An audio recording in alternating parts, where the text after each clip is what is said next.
We were taught the pharaohs built pyramids to house the dead. We were lied to.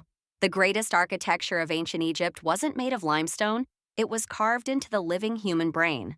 You are watching File 01 of Project Apotheosis. Over the next 5 days, we are releasing the 10 forbidden blueprints of the gods.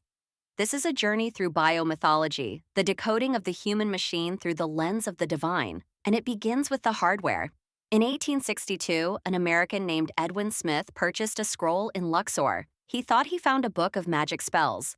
What he actually found was a surgical manual that shouldn't have existed for another 3 millennia. While the rest of the world was fighting for basic survival, the Nile Valley was performing successful neurosurgery. The Edwin Smith Papyrus is a cold, clinical document. It ignores magic and focuses on anatomy. But there is one specific case that modern neurosurgeons still struggle to explain. Case number 6. Case 6 describes a patient with a compound skull fracture, but the detail is haunting. It describes the meninges, the brain's protective membrane. It describes the cerebrospinal fluid. It even describes the gyri, the complex folds of the brain. The Egyptians called these the corrugations that form in molten copper. But they used a specific phrase that isn't in any modern textbook, the gates of the god.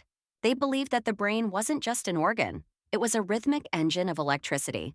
They described the brain's pulsations, a biological frequency that connected the physical body to the divine realm.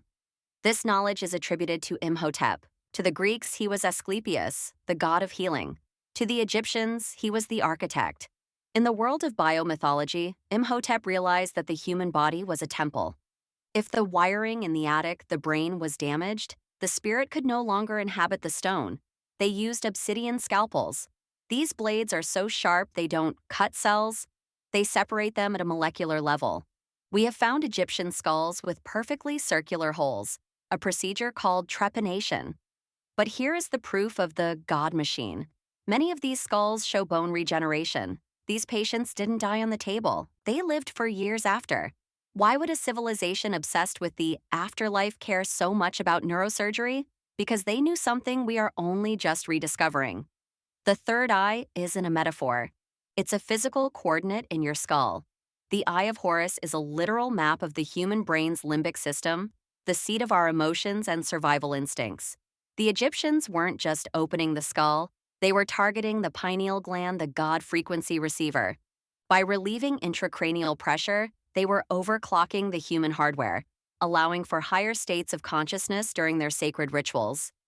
We think we are at the peak of medical history, but we are just the latest explorers in a temple that was mapped out 4,000 years ago. Imhotep's manual didn't end, it was hidden.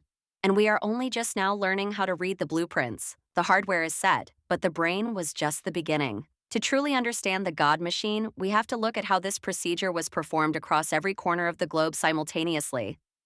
Click here to watch File 02, the Holy Hole Protocol, where we uncover the global network of ancient brain hacking. Because we were taught the pharaohs built pyramids to house the dead. But the greatest architecture of ancient Egypt was carved into the living human brain.